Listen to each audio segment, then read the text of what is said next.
사도행전 16장부터 20장 성경 본문을 통해 믿음은 순종이다라는 제목으로 하나님의 말씀을 증거하겠습니다. 우리가 신앙생활하는 최종 목적은 구원에 이르는 겁니다. 교회 열심히 다니는 것 아닙니다. 교회 봉사 잘하는 것 아닙니다.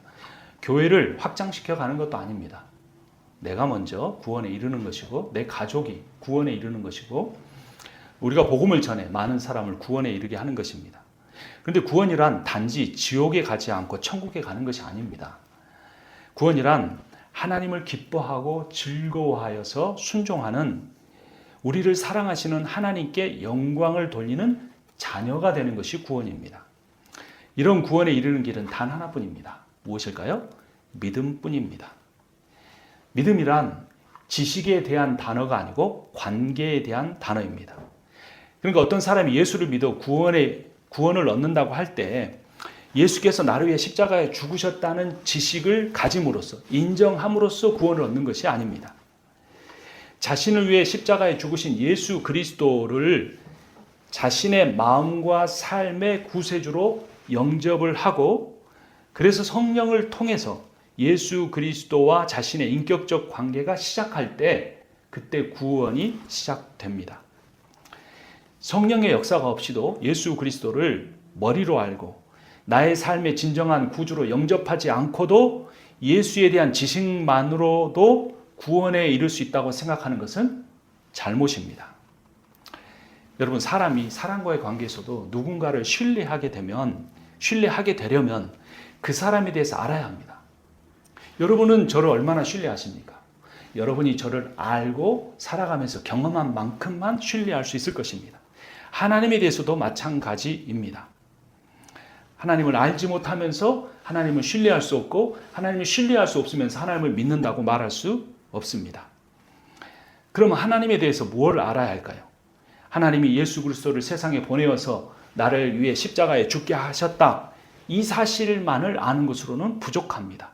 이 외에도 하나님이 나를 포함해서 온 세상 만물을 창조하셨다라는 전능자라는 사실, 또 하나님이 세상을 창조하신 뒤에 이 세상을 내버려둬서 자연 법칙이나 세상의 관습이나 법률에 의해 돌아가도록 내버려 두시는 것이 아니라 하나님이 온 세상의 역사에 내 삶에 개입하여 통치하고 계시다는 사실, 그리고 그 하나님의 본질이 사랑이라는 사실, 그리고 하나님은 한 번 하신 약속은 절대로 포기하지 않으시는 신실한 분이시라는 사실, 또한 하나님은 사랑이실 뿐만 아니라 정의로우셔서 불의나 부정이나 불법이나 거짓을 미워하시고 반드시 심판하신다는 사실, 또 하나님의 약속과 그 약속에 따르는 구원은 우리 인간이 얼마나 신실하느냐에 달려있는 것이 아니라 하나님 자신의 신실함에 달려있다는 사실 등을 우리가 성경을 읽고 묵상하고 배우면서 알아가야 합니다.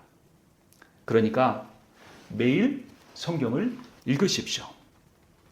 매일 하루 세 끼를 먹는 것처럼 우리가 영의 양식을 먹고 그것을 되새김질하고 묵상해야 합니다.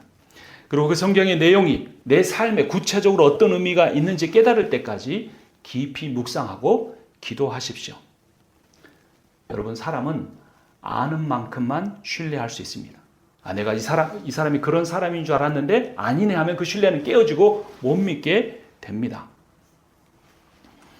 인간은 깨달은 만큼만 믿을 수 있습니다. 인간은 자신이 신뢰하고 믿는 대로 행동하게 됩니다.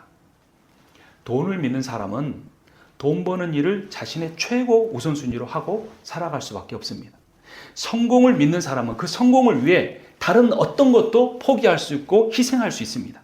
그런데 반대로 생각하면 하나님을 믿는 사람은 하나님의 뜻을 알려고 하고 자신이 발견한 하나님의 뜻에 순종하기 위해 다른 사람이 뭐라고 하든 다른 사람이 그 사람의 삶을 어떻게 평가하든 상관없이 그것에 최우선순위를 두고 다른 것들은 덜 중요한 것으로 여기며 살아갈 수 있습니다. 결론적으로 믿음은 순종입니다. 믿는 사람은 순종하게 됩니다. 근데 여러분, 순종과 복종은 다릅니다. 이 복종이라는 것은 주인이 명령하면 종이 듣는 것처럼 비인격적 관계에서 앞뒤 가리지 않고 무조건 따른다는 겁니다. 맹신이라고 하죠. 반면에 순종이란 부모와 자녀의 관계처럼 사랑의 인격의 관계에서 부모가 나를 사랑하고 보호해주는 존재라고 신뢰해서 따른다는 의미입니다. 복종은 알지 못하는 채로 의무적으로 수동적으로 따라가는 겁니다. 성경을 모르는 사람은 그냥 교회에 복종하는 것뿐입니다. 그러나 순종은 이해하고 자발적으로 능동적으로 따라가는 것입니다. 정당하지 않는 명령에 대해서 따르는 것은 복종이지 순종이 아닙니다. 순종은 이해할 것을 잘 이해해서 이해할 것은 이해하고 아니요할 것은 아니요라고 할 수 있는 것입니다.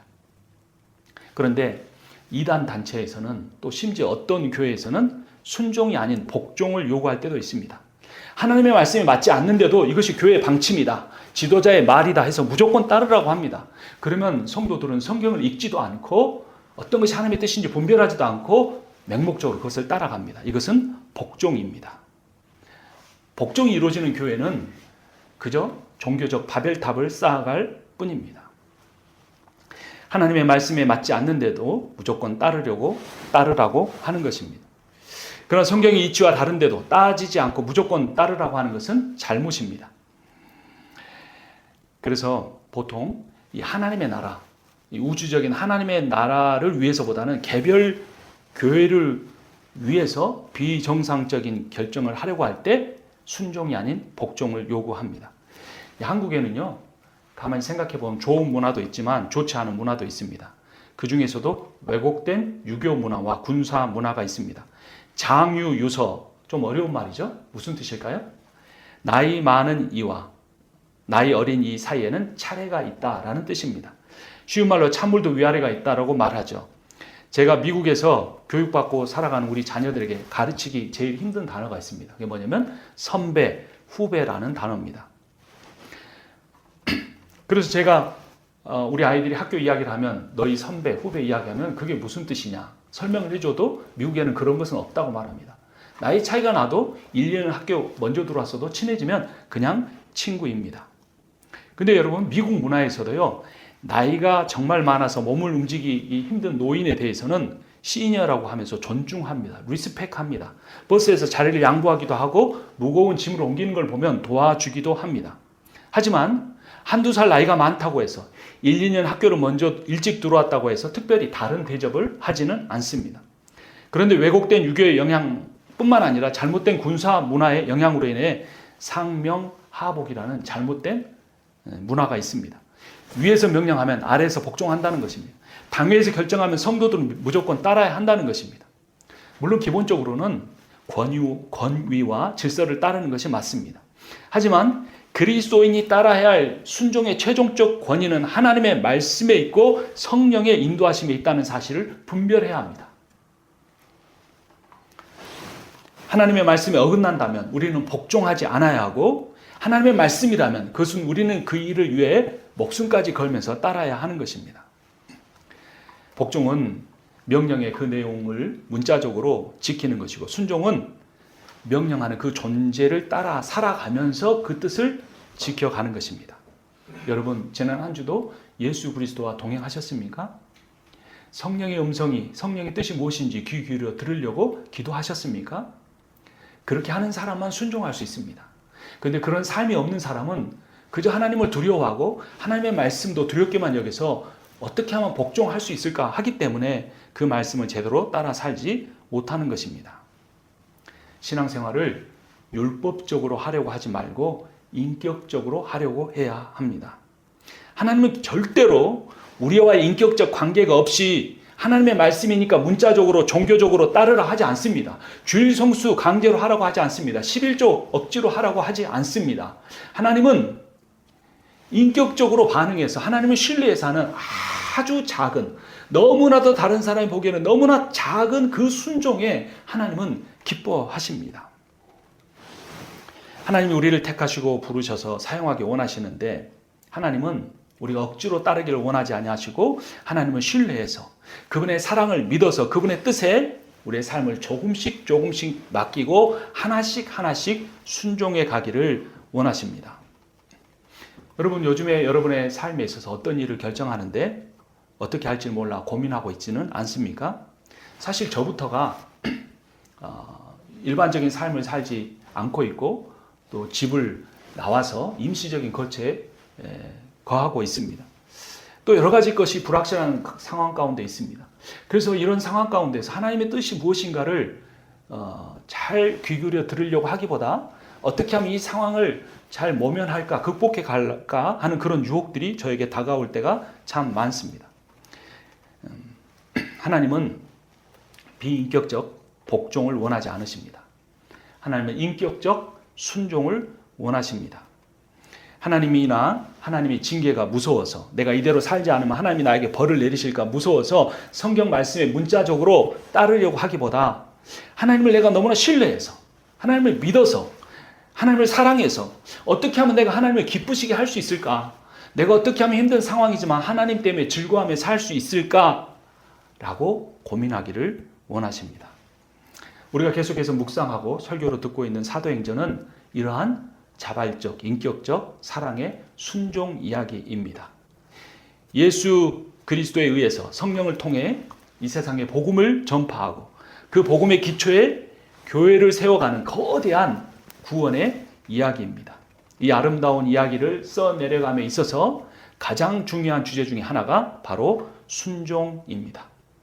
이 사도 바울과 바나바가 1차 전도 여행을 통해서 많은 지역에 복음을 전하고 교회를 세웠습니다. 주로 소아시아 지역이었습니다. 지난주에 살펴본 사도행전 13장에서 15장까지의 내용입니다. 이제 두 번째 2차 전도 여행을 떠납니다. 2차 전도 여행을 가자고 사도 바울이 바나바에게 제안을 합니다. 바나바도 이에 동의했습니다. 근데 바나바는 마가와 함께 데리고 가자고 했는데 사도 바울이 이 일에 반대했습니다. 왜냐하면 마가가 1차 전도 여행 도중에 포기하고 돌아갔기 때문이었습니다. 마음이 온유했던 바나바는 마가를 다시 데리고 가자고 했지만 성격이 강하고 원칙주의자였던 바울은 마가를 데리고 갈 수 없다고 주장했습니다. 이 일로 인해 바울과 바나바는 서로 대립했고 심하게 다툰 후에 헤어져서 각자 2차 전도여행을 떠나게 됩니다. 이 오늘 본문은 사도행전 16장부터 20장까지의 내용인데 18장까지는 2차 전도여행에 관한 것이고 19장 21장까지는 3차 전도여행에 관한 것입니다. 그런데 이 2차 전도여행과 3차 전도여행의 주제가 동일하게 무엇이냐면 순종입니다. 2차 전도여행의 첫 번째 지역은 더베와 루스드라였습니다. 바울은 그곳에서 그의 사랑하는 제자 디모데를 만납니다. 우리 사도행전 16장을 보겠습니다. 16장부터 21장을 계속 찾아서 읽겠습니다. 여러분 성경을 함께 보도록 하겠습니다. 16장 5절 말씀 우리 함께 읽습니다.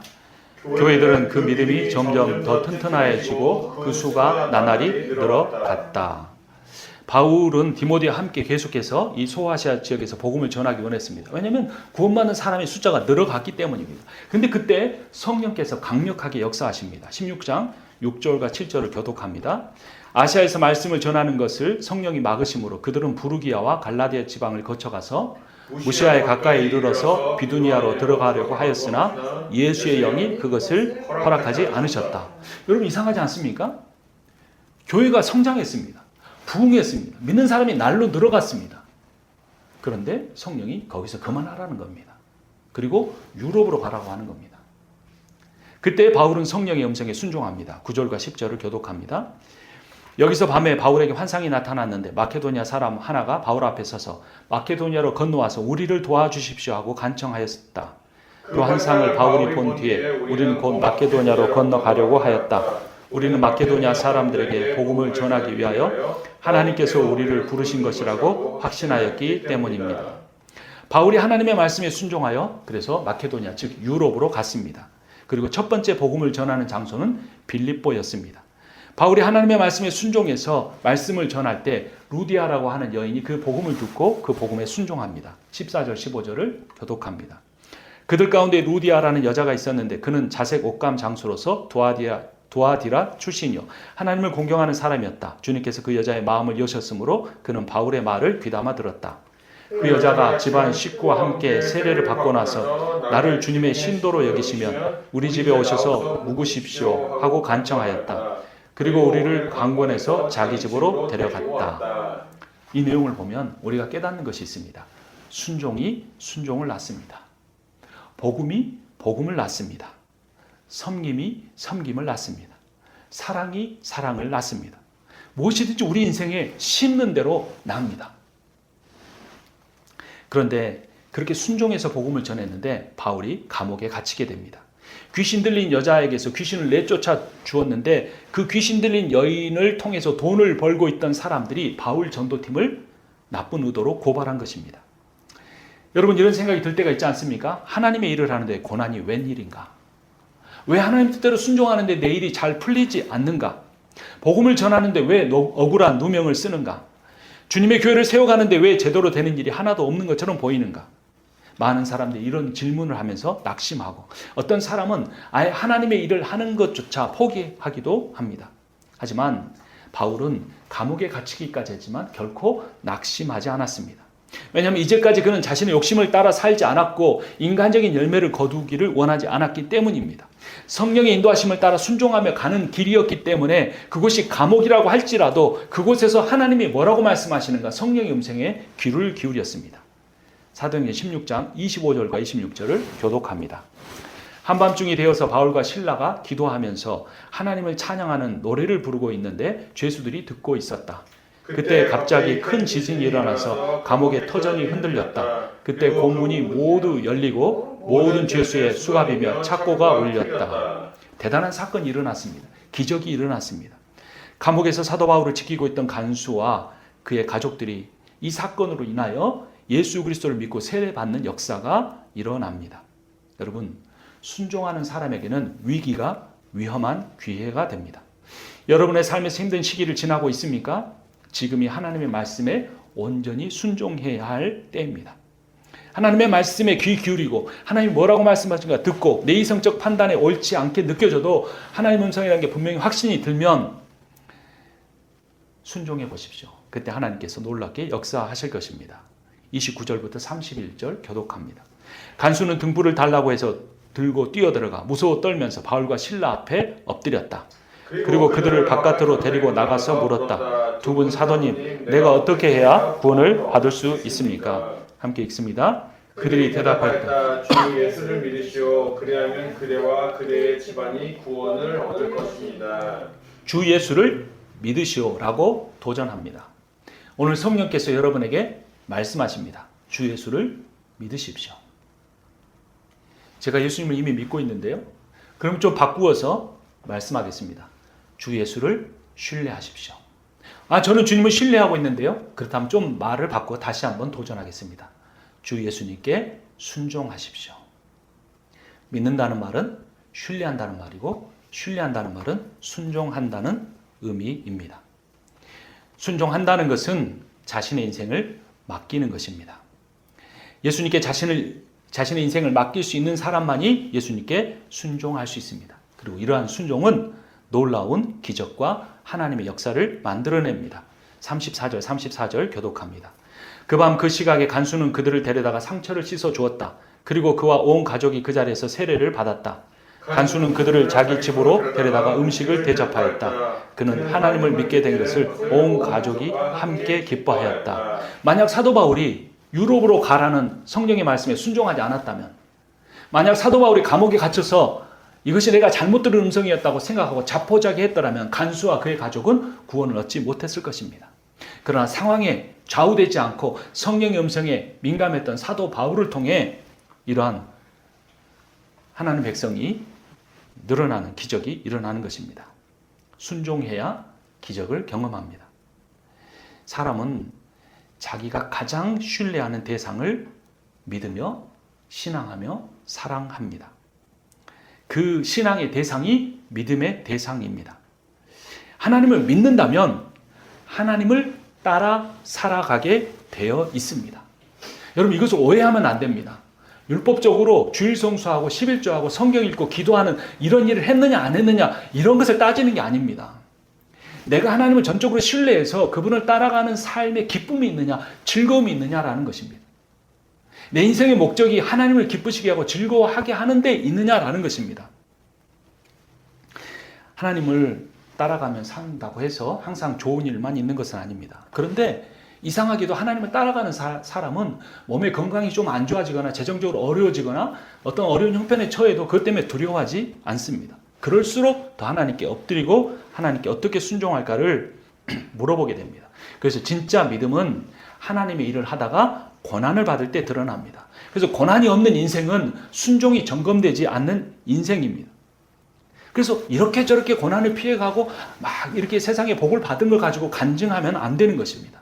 오히려 고난 가운데 있을 때, 역경 가운데 있을 때 그것을 버티고 순종해 나가고 있는 사람만이 간증할 수 있는 것입니다. 복음의 기초 위에 세워져 있지 않은 믿음은 고난의 홍수가 닥칠 때 모두 다 휩쓸려 가버립니다. 하지만 복음의 기초 위에 있는 믿음은 고난에 비가 내리고 핍박의 홍수가 나도 흔들리지 않고 온전하게 서 있습니다. 그리고 그 고난이 지난 후에 아니 그의 인생이 끝나고 다음 때의 인생에서라도 30배, 60배, 100배 열매를 맺게 됩니다. 사도 바울이 당한 고난은 빌립보에서 끝나지 않았습니다. 그들이 데살로니가 지역에 가서 복음을 전했을 때도 있었습니다. 사도행전 17장으로 가봅니다. 4절과 5절을 교독합니다. 그들 가운데서 몇몇 사람이 승복하여 바울과 실라를 따르고 또 많은 경건한 그리스 사람들과 적지 않은 귀부인들이 그렇게 하였다. 그러나 유대 사람들은 시기하여 거리에 불량배들을 끌어 모아다가 패거리를 지어서 시내에 요소를 일으키고 야손의 집을 끊게 하였다. 그리고 바울 일행을 끌어다가 군중 앞에 세우려고 찾았다. 이 빌립보 지역의 유대인들이 데살로니아 지역까지 쫓아와서 괴롭혔고 그들은 나중에 베레아 지역까지 쫓아옵니다. 17장 3절 말씀을 제가 읽겠습니다. 데살로니가 유대 사람들은 바울이 베레아에서도 하나님의 말씀을 전하는 것을 알고서 거기에도 가서 무리를 선동하여 소동을 벌였다. 그리고 그들이 유럽의 문화적 수도라고 할 수 있는 아테네에서 말씀을 전할 때는 바울이 전한 부활의 복음을 듣고 관심을 가진 사람들도 있었지만 대다수의 철학자들은 그들을 비웃었습니다. 사도행전 17장 가서 32절, 33절을 교독합니다. 그들이 죽은 사람들의 부활에 대해서 들었을 때 더러는 비웃었으나 더러는 이 일에 관해서 당신의 말을 다시 듣고 싶소라고 말하였다. 이렇게 바울은 그들을 떠났다. 바울이 고린도 지역으로 가서 복음을 전할 때도 비방하는 사람들이 있었습니다. 18장 6절, 9절, 6절을 제가 읽습니다. 그러나 유대 사람들이 반대하고 비방함으로 바울은 그의 옷에서 먼지를 떨고서 그들에게 말하였다. 여러분이 멸망을 받으면 그것은 오로지 여러분의 책임이지 나의 잘못은 아닙니다. 이제 나는 이방 사람에게로 가겠습니다. 그래서 바울이 그것을 떠나려고 하는데 그때 성령께서 강력하게 또 역사하십니다. 9절부터 11절을 교독합니다. 그런데 어느 날 밤에 환상 가운데 주님께서 바울에게 말씀하셨다. 무서워하지 말아라. 잠자고 있지 말고 끊임없이 말아야 해라. 내가 너와 함께 있으니 아무도 너에게 손을 대어 해하지 못할 것이다. 이 도시에는 나의 백성이 많다. 함께 읽습니다. 바울은 그들 가운데서 하나님의 말씀을 가르치면서 1년 6개월 동안 머물렀다. 그런데 안타깝게도 그곳에서 계속해서 복음을 전했지만 많은 사람들이 예수를 믿지 않았습니다. 19장 9절 함께 읽습니다. 그러나 몇몇 사람은 마음이 완고하게 되어서 믿으려 하지 않고 온 회중 앞에서 이 도를 비난하므로 바울은 그들을 떠나 제자들을 따로 데리고 가서 날마다 두란노 학당에서 강론하였다. 에베소 지역에서 복음을 전했고 그곳에 핍박이 있어서 떠나려고 했지만 성령께서 그곳에 머물라고 하셨는데 머물러 있었지만 거의 많은 사람들이 예수를 믿지 않은 것입니다. 사도 바울이 사람의 마음으로 그곳에 있기로 결정했다면 얼마나 낙담하고 힘들었겠습니까? 바울과 같은 위대한 선교사이자 전도자가 1년 6개월을 머물면서 복음을 전할 때도 이렇게 많은 사람이 거부했는데 만약 지금 시대에 어떤 사람이 복음을 복음대로 바로 전한다면 많은 사람이 모이지 않는 것이 오히려 당연하지 않겠습니까? 그런데도 불구하고 많은 사람이 몰려든다면 그곳에 진짜 복음이 선포됐는지 구원을 받을 수 있는 복음이 선포되는지 우리 자신을 돌아봐야 합니다. 에베소에는 여신 아테미를 종교 비즈니스로 이용하고 있는 사람들이 많았습니다. 바울이 전한 복음으로 인해 그들이 조그맣게 만들어 파는 아테미 여신상이 팔리지 않게 되었습니다. 그러자 그들이 모여서 사도 바울을 핍박하기 시작했습니다. 좀 길지만 그 내용이 중요하니 우리 한 번 더 같이 읽어봅니다. 23절부터 27절까지입니다. 그 무렵에 주님의 도 때문에 적지 않은 소동이 일어났다. 데메드리오라고 하는 은장이가 은으로 아데미 여신의 모형 신전들을 만들어서 직공들에게 적지 않은 돈벌이를 시켜주었다. 그가 직공들과 이런 일에 종사하는 사람들을 모아놓고 말하였다. 여러분이 아시는 바와 같이 우리는 이 사업으로 잘 살고 있습니다. 그런데 여러분이 보고 듣는 대로 바울이라는 이 사람이 에베소서뿐만 아니라 거의 온 아시아에 걸쳐서 사람이 손으로 만든 신은 신이 아니라고 말하면서 많은 사람을 설득해서 마음을 돌려놓았습니다. 그러니 우리의 이 사업이 명성을 잃을 위험에 있을 뿐만 아니라 위대한 아데미 여신의 신전도 무시당하고 또 나아가서는 온 아시아와 온 세계에 숭배하는 이 여신의 위신이 땅에 떨어지고 말 위험에 있습니다. 여러분, 종교는 돈을 쫓아가지만 복음은 돈과 거리가 멀어야 합니다. 오늘날 많은 교회가 교회의 재정에 의해서 움직여지는지 성령의 역사에 의해서 움직여지는지 생각해 봐야 합니다. 예산이 없더라도 교회가 재정적인 손해를 보더라도 하나님이 원하시면 그 일을 해 나가려고 교회들이 생각하고 있는지 자신의 교회를 잘 점검해 봐야 합니다. 종교는 다수를 쫓아갑니다. 많은 사람들이 좋아하는 것, 어떻게 하면 많은 사람을 모을 수 있는지 여러 가지 것들을 신경을 씁니다. 그러나 복음은 소수더라도 참 믿음을 가진 사람들과 함께 합니다. 참 신자라는 말의 의미는 지식으로서의 믿음만 아니라 순종하는 믿음을 가진 사람들을 의미합니다. 우리의 삶에 있어서 바울처럼 때로는 복음을 전하다 위기에 처하기도 하고 또 복음을 추구하는 그런 공동체를 따라가다가 오히려 힘든 일을 겪기도 하지만 우리가 그런 상황 때문에 주님을 참되게 믿고 순종하는 일을 게을리해서는 안 될 것입니다. 어떤 상황 속에서도 하나님의 말씀이 무엇이라고 하는지 성령이 어떻게 내 삶을 인도해 가기를 원하시는지에 주목해야 합니다. 그리고 그 말씀에 순종해야 합니다. 왜냐하면 믿음은 지식이 아니라 관계이기 때문입니다. 왜냐하면 믿음은 아는 것이 아니라 신뢰하는 것이기 때문입니다. 신뢰하는 사람은 반드시 순종하게 됩니다. 그렇다면 결론은 오늘 설교 제목처럼 믿음은 순종이다인데 그럼 뭐가 순종하는 거겠습니까? 어떤 사람은 A라는 길로 가기를 원하고 어떤 사람은 B라는 길로 가기를 원한다면 그 A라는 길과 B라는 길 중에 어떤 길을 가는 것이 하나님의 뜻에 순종하는 것입니까? 대부분의 사람은 이런 식으로 질문합니다. 근데 그것은 어리석은 질문입니다. A라는 길을 가는 것인가 B라는 길을 가는 것인가가 중요한 것이 아니에요. A라는 길을 선택할 때 그 이유와 목적이 무엇인가, B라는 길을 선택한다면 그 길을 선택하는 동기와 목적이 무엇인가를 분별해야 한다는 것입니다. 그리고 그 동기와 목적에 반드시 있어야 할 것이 사랑입니다. 믿음은 순종하는 것인데 무엇에 순종하는 것이냐면 사랑하는 일에 순종하는 것입니다. 그래서 참 믿음 있는 사람에게는 늘 사랑이 넘쳐납니다. 내가 많은 종교적인 일을 하고 종교적인 부담을 갖고 있다고 할지라도 내 마음에게 사랑이 메말라 있다면 나에게는 믿음이 부족한 것입니다. 신뢰하는 믿음이 부족한 것입니다. 순종하는 믿음이 부족한 것입니다. 사도행전 20장 9절부터 12절까지 교독합니다. 20장입니다. 유두고라는 청년이 창문에 결터 앉아 있다가 바울의 말이 오랫도록 계속되므로 졸음을 이기지 못하고 몹시 졸다가 3층에서 떨어졌다. 사람들이 일으켜보니 죽어 있었다. 바울이 내려가서 그에게 엎드려 끌어안고 말하기를 소란을 피우지 마십시오. 아직 목숨이 붙어 있습니다 하였다. 바울은 위층으로 올라가서 빵을 떼어서 먹고 나서 날이 새도록 오래 이야기하고 떠났다. 사람들은 그 살아난 청년을 집으로 데리고 갔다. 그래서 그들이 적지 않게 위로받았다. 아직 살아 있습니다 라고 했지만 사실은 죽은 것입니다. 왜냐하면 9절에서 죽어 있었다라고 기록한 사람이 누가인데 누가가 의사였기 때문입니다. 의사인 누가가 볼 때 그 사람은 분명히 의학적으로 사망한 것입니다. 하지만 사랑의 복음을 전하는 바울의 눈으로 볼 때는 아직 살아 있었습니다. 그 복음의 사랑이, 그 사랑의 능력이 한 청년을 살려냈습니다. 그리고 이 일을 지켜보던 많은 사람들이 큰 위로를 받았습니다. 유도고의 사건을 통해 복음이 지식만이 아니라 사랑의 능력임을 깨달았기 때문이었습니다. 유도고가 졸았던 내용이 뭘까요? 여러분 8절을 한번 보십시오. 우리가 모인 위층 방에는 등불이 많이 켜져 있었다라고 말합니다. 그러니까 산소가 부족했던 거예요. 많은 사람이 모이고 등불이 켜 있으니까 졸렸던 겁니다.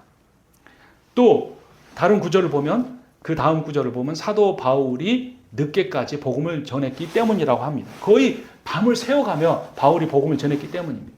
또 다른 그 당시의 상황과 배경을 보면 유두고가 육체적인 일을 하는 사람이었기 때문에 몸이 피곤했기 때문이라고 말하기도 합니다. 사도 바울은 복음을 전하기 위해 사람들의 눈치를 보지 않았습니다. 사랑의 복음을 전했고 순종의 복음을 전했고 밤이 새도록 복음을 전했고 한 사람이 3층에서 떨어져 죽을 만큼 하나님의 말씀을 강력하게 증거했습니다. 하지만 그가 전한 복음을 듣다가 죽은 그 사람을 또한 사도 바울은 사랑의 복음의 능력으로 살려냈습니다. 사도 바울은 이론적으로 복음을 전하는 일보다 사람의 생명을 살리는 일을 더 귀하게 여겼기 때문입니다. 여러분, 복음은 사랑입니다. 믿음은 복음이 사랑이라는 사실을 믿는 것입니다. 예수 그리스도께서 나를 살리기 위해 저처럼 부족한 목사 임상훈을 살리기 위해 이 세상에 오셨고 저를 위해 십자가에서 온갖 고초와 수모를 당하며 죽으셨다는 그 사랑의 복음을 믿는 것입니다. 이러한 예수 그리스도의 사랑을 신뢰하게 되면 저의 모든 인생을 맡길 수 있습니다. 이 사랑의 복음에 자신의 인생을 맡기는 사람은 더 이상 육체의 욕심을 따라 살지 않고 성령의 소욕을 따라 살게 됩니다. 자신의 성공을 위해 살지 않고 복음의 선포를 위해서 살게 됩니다. 돈을 버는 일을 위해서만 살지 않고 그 돈을 하나님의 뜻대로 바르게 사용하는 일을 위해서 살아가게 됩니다. 여러분, 믿음은 순종입니다. 예수를 믿는 사람은 예수를 신뢰하기 때문에 예수 그리스도의 말씀에 순종할 수 있습니다. 예수께서 말씀하셨습니다. 내가 너희를 사랑한 것 같이 너희도 서로 사랑하라. 주이며 선생님, 내가 너희의 발을 씻겨 주었으니 너희도 서로 남의 발을 씻겨 주어야 한다. 내가 너희에게 한 것과 같이 너희도 이렇게 하라고 내가 본을 보여준 것이다. 이제 나는 너희에게 새 계명을 준다. 서로 사랑하여라. 내가 너희를 사랑한 것 같이 너희도 서로 사랑하여라. 너희가 서로 사랑하면 모든 사람이 그것으로써 너희가 내 제자인 줄 알게 되리라. 어떻게 해야 우리가 참된 교회인 줄 알 수 있다고요? 어떻게 해야 내가 참된 예수의 제자로 살아갈 수 있는 것을 사람들에게 보여줄 수 있다고요? 다른 사람의 허물을 내 손으로 씻어주는 겁니다. 가장 작은 사람, 가장 연약한 사람, 가난한 사람, 병든 사람, 소외된 사람, 아무것도 모르면서 당치 않은 교만한 사람, 어리석은 사람, 미련한 사람, 그런 사람을 끝까지 포기하지 않고 내가 할 수 있는 최선을 다해 작지만 사랑과 섬김을 베풀어 주는 것입니다. 사랑하라는 말은 건물을 세우라는 의미가 아닙니다. 사랑하라는 말은 사람들을 감동시키는 프로그램을 잔뜩 마련하라는 것이 아닙니다. 사랑하라는 말은 대단해 보이는 주일학교 프로그램에 내 자녀를 맡겨놓고 부모로서 해야 될 사랑의 모본을 보이지 않는 것이 아닙니다. 사랑하라는 것은 숫자를 많이 모으라는 것이 아닙니다. 사랑하라는 것은 내 삶을 통해, 내 말을 통해, 내 행동을 통해 작은 실천을 하라는 것입니다. 오늘 사도행전의 말씀을 보면서 우리가 믿음이 순종이라는 사실을 배웠습니다. 그리고 그 순종의 내용은 사랑이라는 것을 배웠습니다.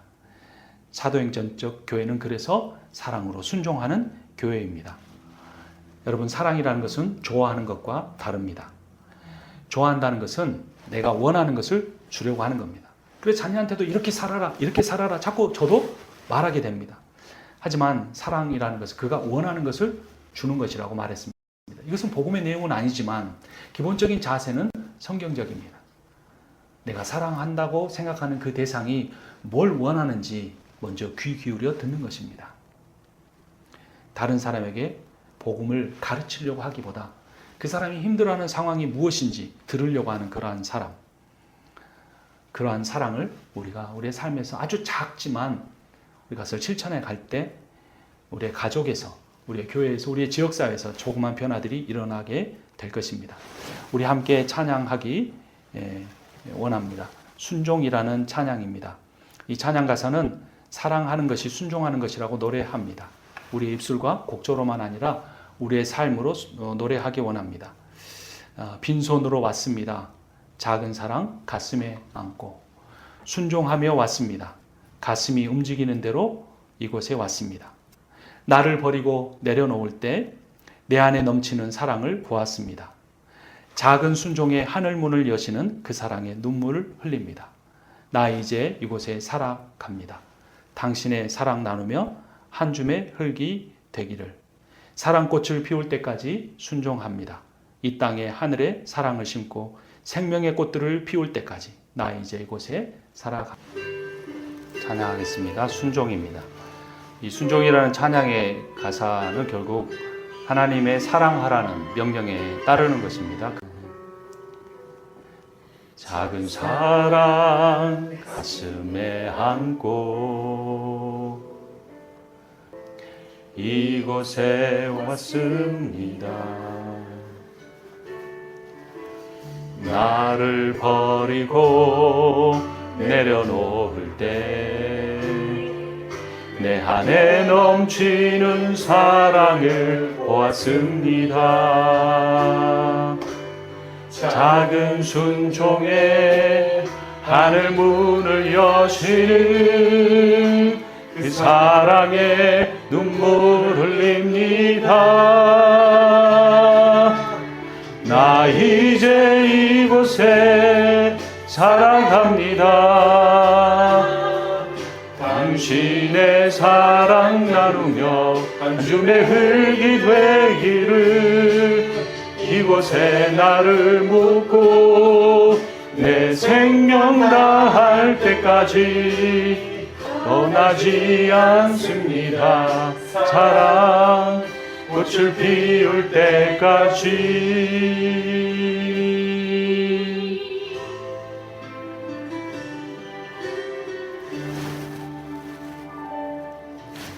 나를 버리고 내려놓을 때 내 안에 넘치는 사랑을 보았습니다.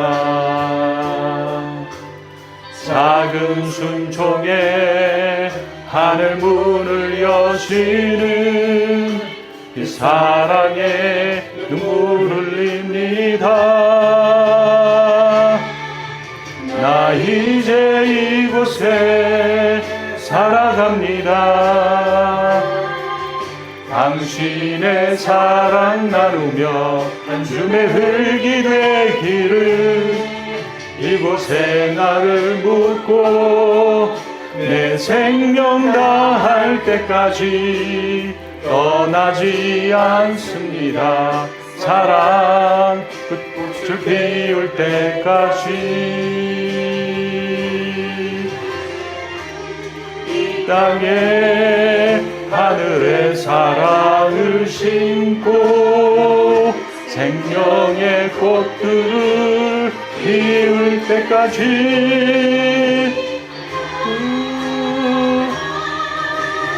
이제 이곳에 살아갑니다. 당신의 사랑 나누며 한 줌의 흙이 되기를. 이곳에 나를 묻고 내 생명 다할 때까지 떠나지 않습니다. 사랑 꽃을 피울 때까지 살아갑니다. 당신의 사랑 나누며 한 줌의 흙이 되기를. 이곳에 나를 묻고 내 생명 다할 때까지 떠나지 않습니다. 떠나지 않습니다.